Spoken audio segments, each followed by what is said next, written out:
I'd like to introduce Betty Mekdeci. How do you say that, Betty? I always get this wrong. Mekdeci. She's the founder and director of Birth Defects Research for Children, a national birth defects information clearinghouse and research organization started in 1982. Betty currently serves on the National Institute of Environmental Health Sciences Public Interest Group and was on the coordinating committee of for the National Collaboration on Health and Environment. In 2001, the Orlando Business Journal selected Betty as one of Central Florida's most influential business leaders for her work on behalf of Vietnam and Gulf War veteran families. She also received the National Gulf War Resource Center's Outreach and Education Award for excellence in researching and educating veterans, families, the public, and the government about the Gulf War syndrome. The Physicians Committee for Responsible Medicine awarded her organization its Research Innovation Award for creative and ethical research in design and development of the National Birth Defects Registry. Betty is married to Michael Mekdeci, a retired associate vice president of Stetson University, and has two children, Christy, a high school art teacher, and David, associate director for BDRC. Betty, we are so thankful that your organization, Birth Defects Research for Children, is interested in helping the children of South Georgia. Before we get too far into this, I want to make sure that everybody understands that birth defects, the same thing that cause birth defects can cause cancer, and you have basically set up an additional protocols and things on your database to help us figure out what the problem is in South Georgia. Is that correct, Betty? And thank you so much for joining us. It is. Well, thank you, Joan. I'm honored to be asked to help the families in your community if possible.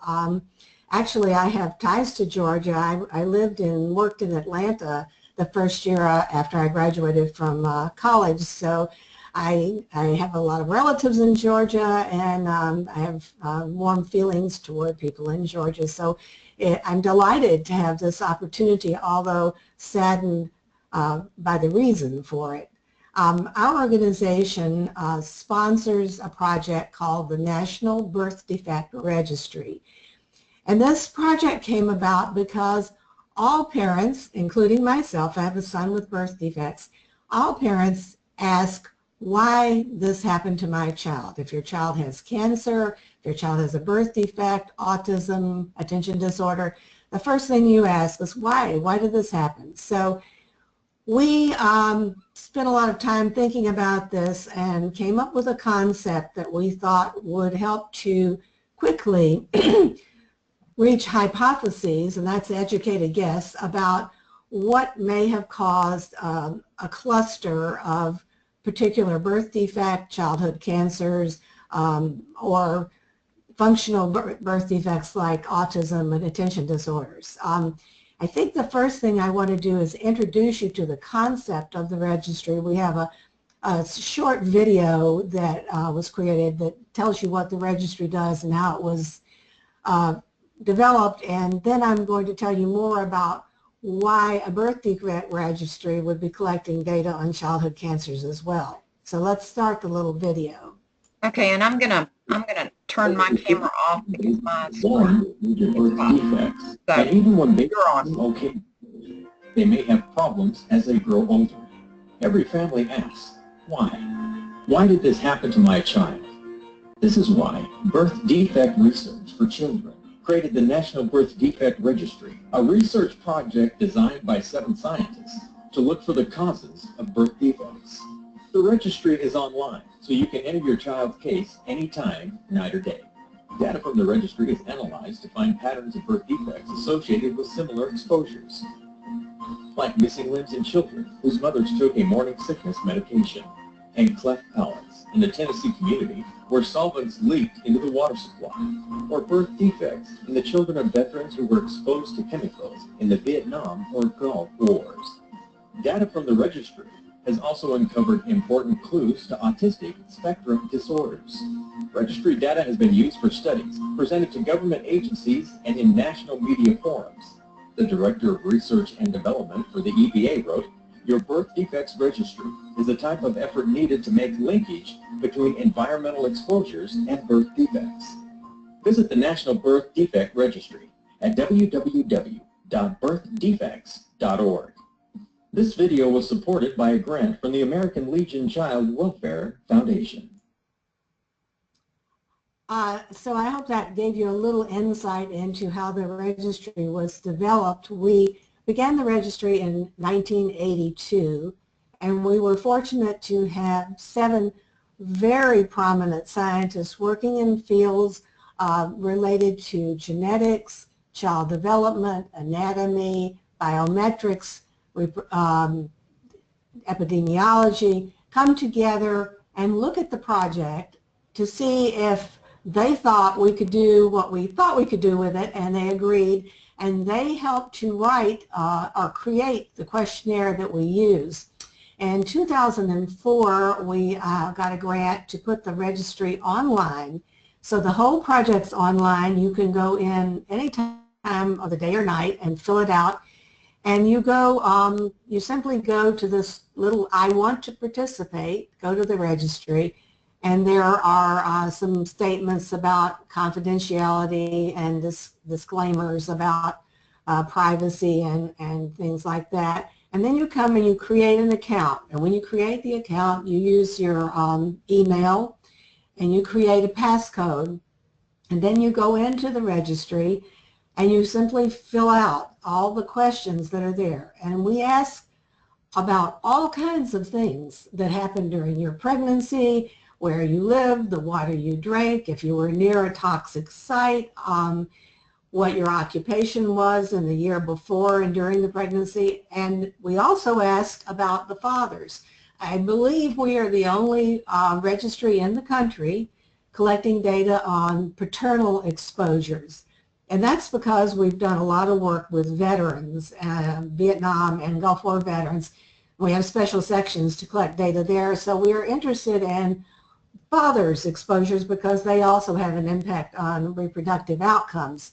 When you've completed the questionnaire, you hit submit, and that's very important because if you don't hit submit, the data is not downloaded into the main database.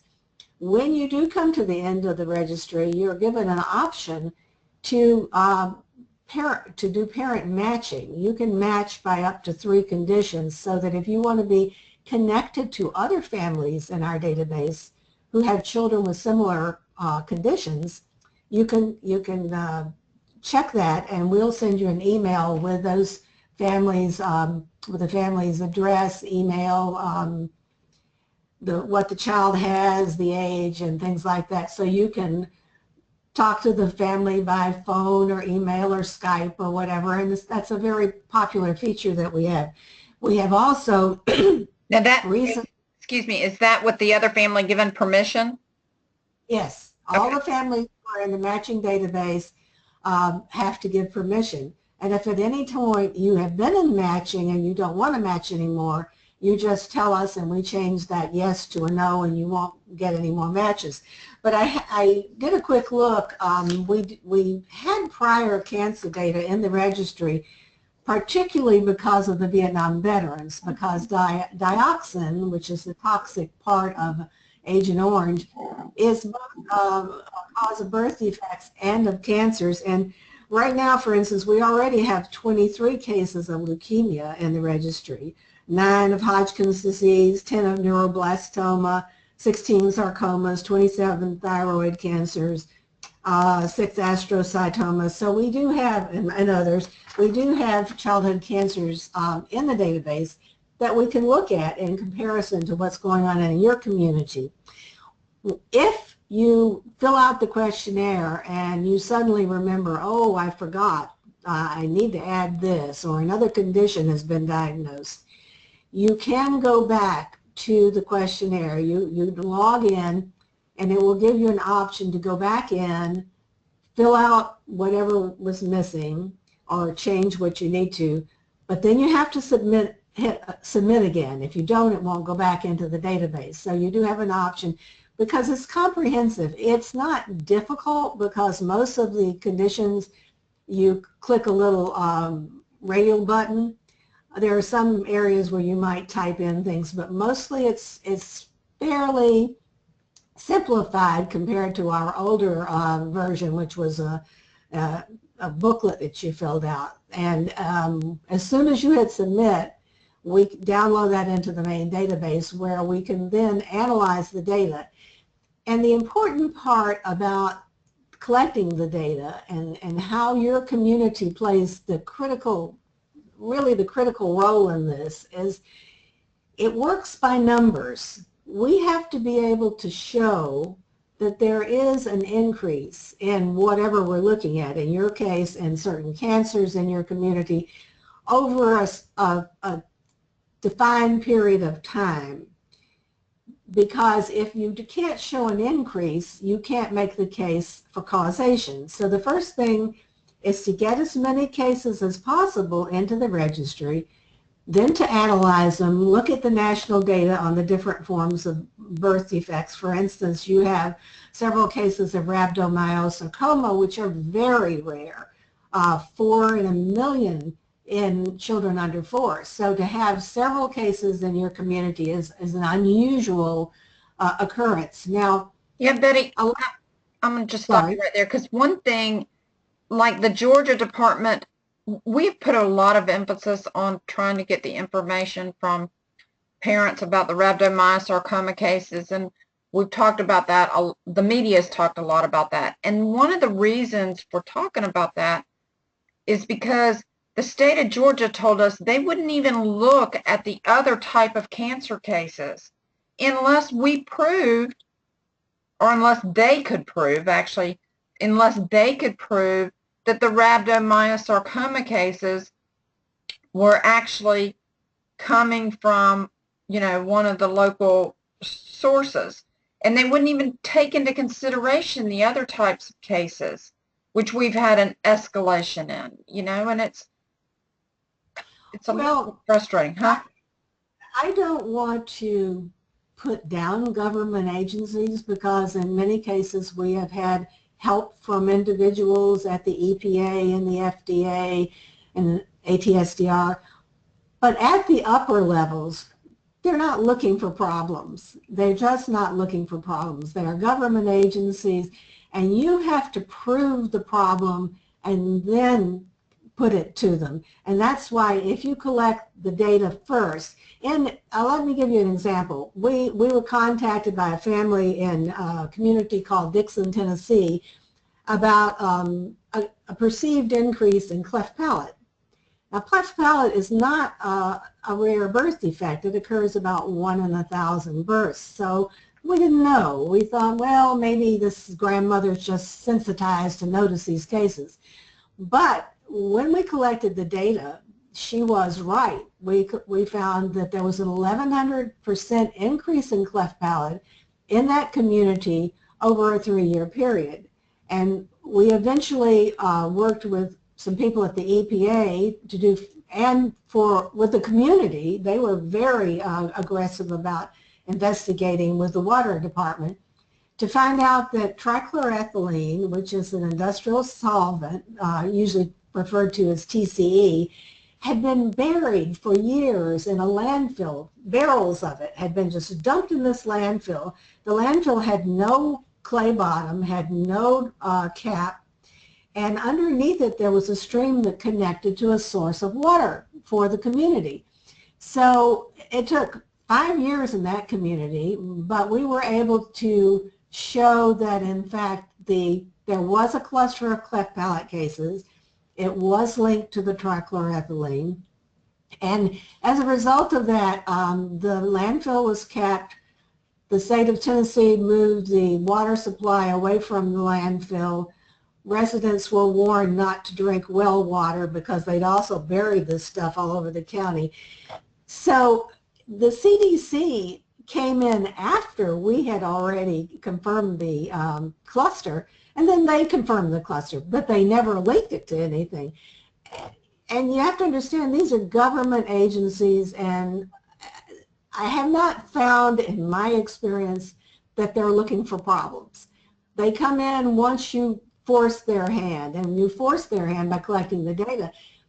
You have a lot of leukemia cases from what I have looked at, from what you sent me, and leukemia has been linked to, in Woburn, Massachusetts, was linked to trichloroethylene in the water. And it took a lot of work to link it to that.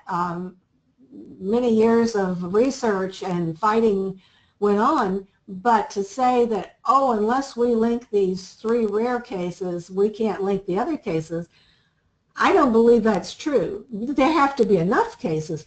And the other thing that's interesting with your community is you have 2 spikes in childhood cancer.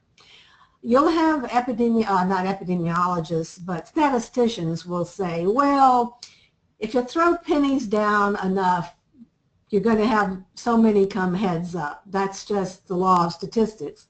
But you've got 2 spikes in your community, and the law of statistics won't cover 2 spikes. You can't keep throwing down pennies enough to keep getting those spikes. And finally, you know, our tagline as an organization is every birth defect has a cause. And everyone does. It may be genetic, it may be viral, it may be nutritional, it may be an exposure to a toxin.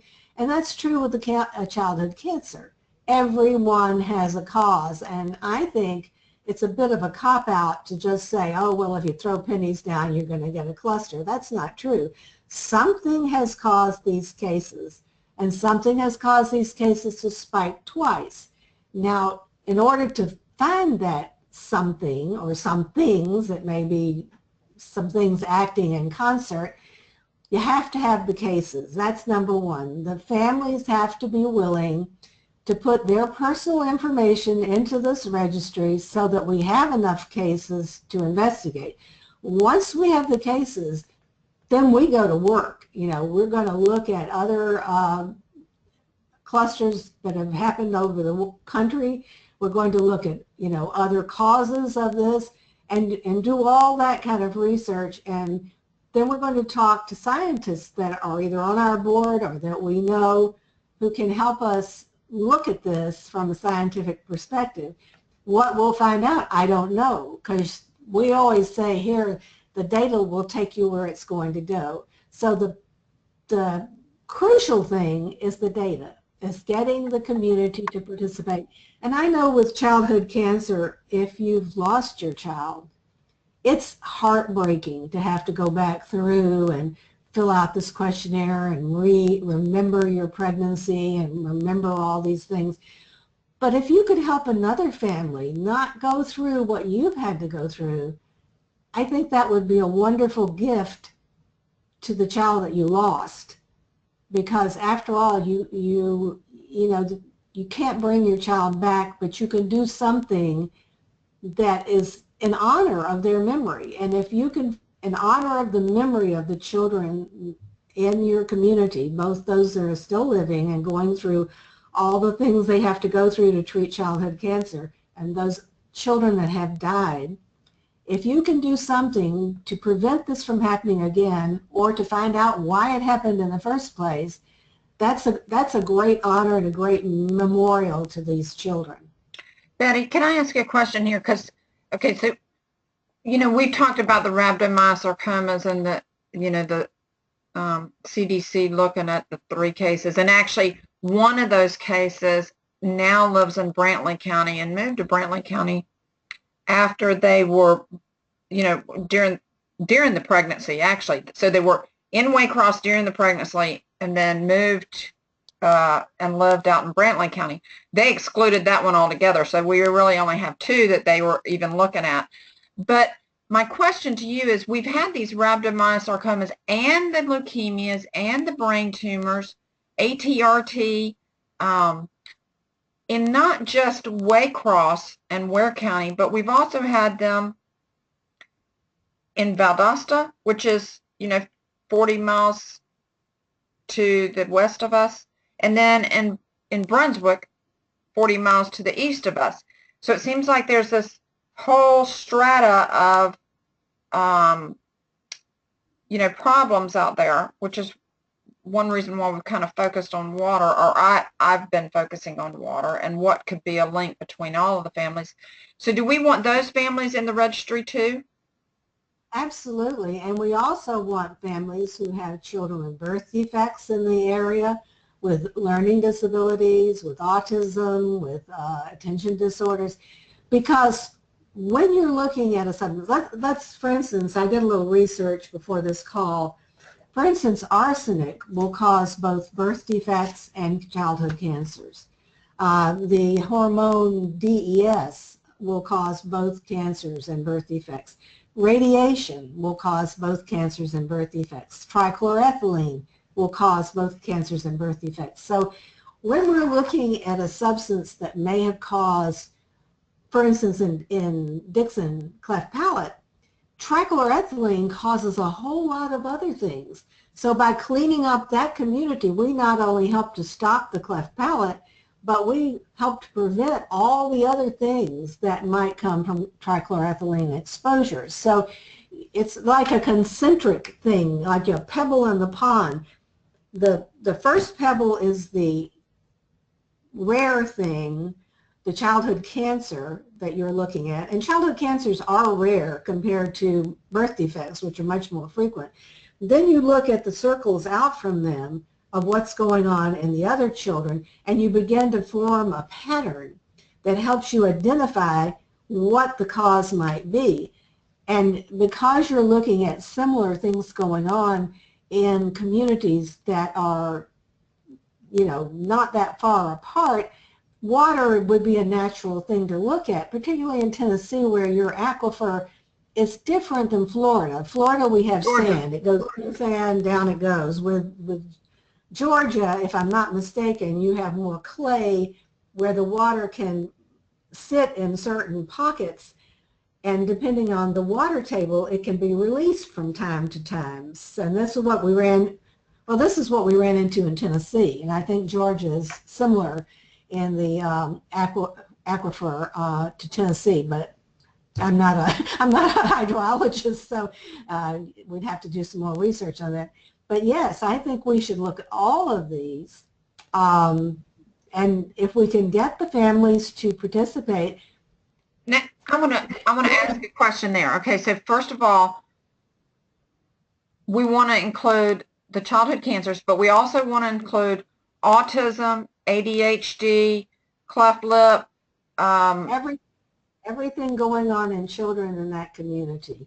All the problems with children in that community, neurodevelopmental, structural birth defects, the childhood cancers, all of those. Speech problems. Speech, all of that. Stomach issues. Stomach issues, everything. You know, everything that could have an external cause. And one of the things that people might ask, well, if something's causing childhood cancer, why wouldn't it cause the same cancer in every child? Because birth defects and cancers and almost everything we look at are not simply an exposure and then you get the condition. They're an exposure in a genetically vulnerable child. We all have genetic vulnerabilities. All of us are different. So while one child might be exposed and get a rhabdomyosarcoma, another might get a leukemia, and another might get a brain tumor. So, and it's the same with birth defects. One child exposed at a particular time might get a cleft, another might get a spina bifida. But usually if it is a teratogen is an external cause of birth defect, we'll find a birth defect that is occurring more frequently than others, and that's where we start, and then we move out from there. I don't know if you're familiar or your community is familiar with a drug that was on the market in the 60s called thalidomide. Thalidomide caused children to be born with virtually no limbs at all. At least that was the first birth defect that was noted. It was so rare that prior to thalidomide, it had only occurred like 1 in 100,000 times. And when they started seeing these children with, it's called phocomelia, little flipper limbs, it raised a big red flag. But as research went on, they found that thalidomide caused a whole range of birth defects, and it even caused autism. So you start out with the rare thing, like the childhood cancers, like the rhabdomyosarcoma, and then you look at all the other things too, and patterns will start to form. It's fascinating how it happens, and it just works by numbers and by parents who are very thorough and putting everything down in the questionnaire, not making any preconceived, not having a preconceived idea of what caused it, but putting everything that they can remember about the pregnancy, the prenatal year, the occupational history, hobbies, all of that. Put all that down because you don't know. You know, there may be something different that we haven't thought about, or it may be exactly what you're concerned about with the bacterial remediation.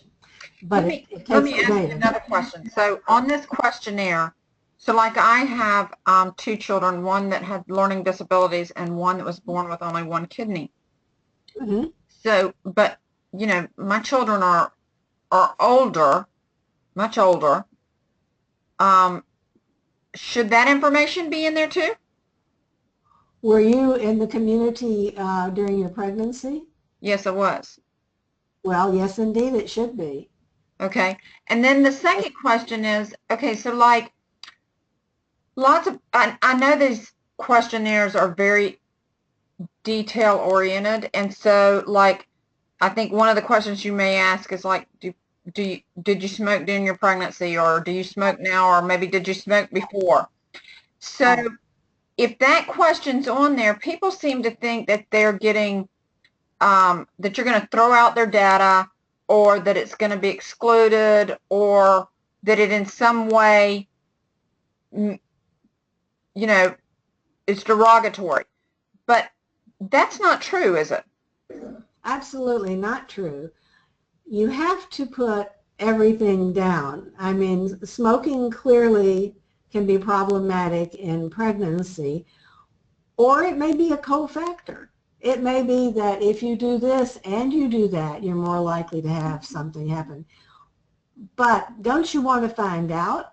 I mean, that's the critical thing. If you don't control for things like maternal and paternal smoking, if you don't control for medications during pregnancy or occupational exposures, if you don't control for that and you just say, well, we found this many cancers and we think it was caused by this, the scientists and particularly the government agencies are just going to dismiss your data because you haven't done it properly. You have to control. That doesn't mean you throw out those cases at all. If you have, let's say you have 18 cases of leukemia and 3 of the parents smoked, that doesn't mean those 3 cases get tossed aside. That just means we look for the thing that's most common in all the cases, not just those 3 cases. Okay. All right. See, because people get confused about that, and when they hear the word controlled, they kind of think, oh, with the, you know, my data's not worth being in there, or, you know, they're going to blame me. And this is not about that at all. And I want everybody to, because that's one thing that we've had local, not necessarily local, we've had, I saw some state documents that came in, and the state documents said, make them stop smoking.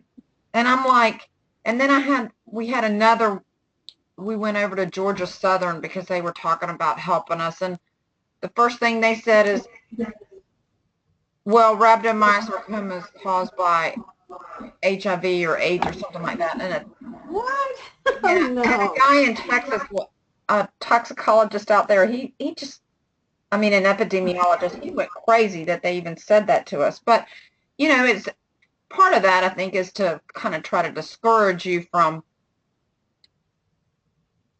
you know, going any further or trying to figure out what the problem is. But we need to know the problem. you do need to know the problem, and not only do you need to know the problem for your community, but whatever you're learning about your community can be helpful in other communities, because there are cancer clusters all over the country, and birth defect clusters all over the country. And traditionally, the government agencies just say, oh, we never found anything. Well, that's because, generally speaking, the families come to them with what's called kitchen table science. That means they've gone around and they've talked to their neighbors, and they've written down, oh, well, we have this many cases of this and this many cases of that. That won't work. You've got to collect it in the proper way, with all the data, with all the particular potential confounders, and then when you go through the data and you look at it and you say, well, but this is what they all had in common. Some of them did this and some of them did that, but what they all had in common was living on this water supply, or living or taking this medication, or doing whatever. So it's critical to do it right, and that's why our data we've presented to the National Presidential Advisory Committee on Gulf War Veterans. We've presented to the VA Scientific Committee on Gulf War. We've presented to Congress. We've presented all over, and by invitation, because the data was developed by scientists, and it's done in the way it has to be done. So they can't turn it away and say, well, it's just, neighbors collecting data. Not that there's anything wrong with that. That's how things start. Neighbors ask neighbors and say, what happened? The lady who cuts my hair, her mother died of brain cancer, and she told me the other day that there were 2 other cases on her street in Buffalo, New York, of brain cancer.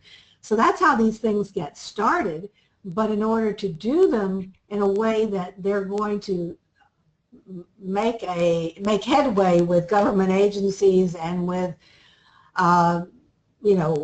wherever you're going to take the data, you have to look at all these factors and not say, well, I don't want to put that down because that's going to mean they're going to ignore that, my case. That's not what's going to happen at all.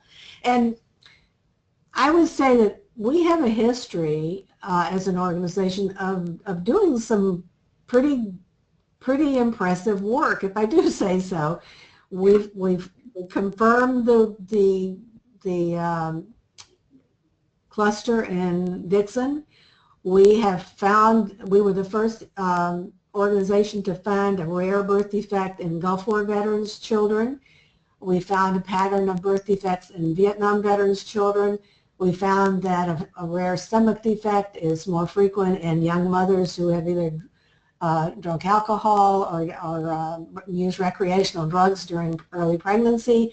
We found that in our data, 62% of our cases of autism are connected with structural birth defects. In other words, these children don't just have autism, they have structural birth defects. Well, that says something important about the potential cause in these cases. So we've done some interesting work, and it's been accepted by agencies, and it's had a lot of media attention. So it works. All that's needed is the participation of the community, and we go to work. Okay. Well, thank you, Betty, so much for joining us. And we're going to get this video out and hope that parents will get their children registered. Now, I want to ask you one important thing, too, because we noticed that there were a lot of people who lost their babies, yes, either, during the pregnancy or right after they were born. And then we also noticed that there were several children that have died because of heart defects and stuff afterwards. So you want all of that data too, correct? Yes, we do. We want all of that data. We don't collect on miscarriages because miscarriages are so difficult to document, but we do collect if the baby died right after birth, if the baby died subsequently, and there's a question on there, did your child die? So yes, we do collect on that as well. And any question that a family has about the registry or about some question on there, please, they are absolutely invited to contact me. My email is betty@birthdefects.org, just like our website. Please contact us, and we will answer your question, or if you have a problem getting through the registry, you're having difficulty, contact us. We'll help you. If you want to find out more about how the registry was developed, we have a little slide presentation that I made to the National Institute of Environmental Health Science. And over here, you'll see how we've used the data up to now, and what we're doing, and things that we've been successful at doing with registry data. So I didn't mention that in addition to the parent matching, we have now developed a closed online birth defect registry parents forum. And this is a closed Facebook group where parents can go on and talk to each other. For instance, we can't recommend a doctor or a particular procedure, or answer questions about, is this chemo right, or should I use radiation for cancer treatment, or whatever. But other parents can share their experiences. So every parent who goes into the registry is then invited to join this online forum. And we started it about a month ago, and we have, I think, 250, 300 parents talking to each other. So that's another reason to be involved, I think. Well, good. And just for clarification purposes, they need to know that the silent disaster, even though we've asked you to come in and do this for us, we're not getting this data. We did some initial data where we, collected everybody's name and what their problems were, and we kind of mapped those. But this is personal health information that people may not want public. And so how's that handled, Betty? Just one last thing. All of our data is confidential, and when we provide, for instance, if we provide an analysis to your community, it will be by ID number. It will not be by the parents' names. The only time the names are ever used is if we are doing a study with a researcher, and at that point we would go to the parent and we would say, do you want to participate in this study? And if they do, they sign a consent form, and then the researcher is paired with those families. Other than that, the data is all analyzed and provided by coded IDs. So none of the confidential information goes out. And we are not sponsored by the government. We get funding really through public donation, mainly in the Combined Federal Campaign, which is the campaign in all the federal ships at sea, military bases, government buildings, a few United Ways. We get some grants, public donations. We do not get any money from industry. We don't get any money from the government. So whatever we tell you has no strings attached. It may not be what you want to hear in the end, but there are no strings attached. I mean, whatever we find, and we'll tell you. And is it endorsed by the scientific community? Yes. We had prominent scientists endorse this method of data collection, and I am on a committee of the National Institute of Environmental Health Science.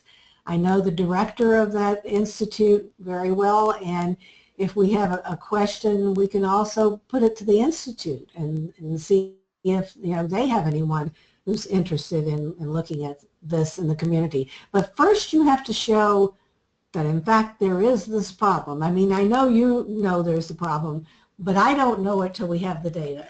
Right.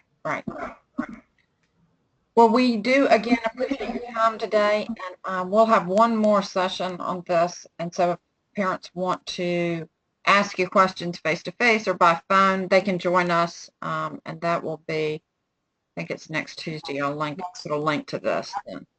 Absolutely. We're very honored, and we're very pleased to be able to help your community. So anything we can do, just let us know, and I'm always available by phone or email. All right. Thank you, Betty. Thank you, Joan. Bye-bye. Bye.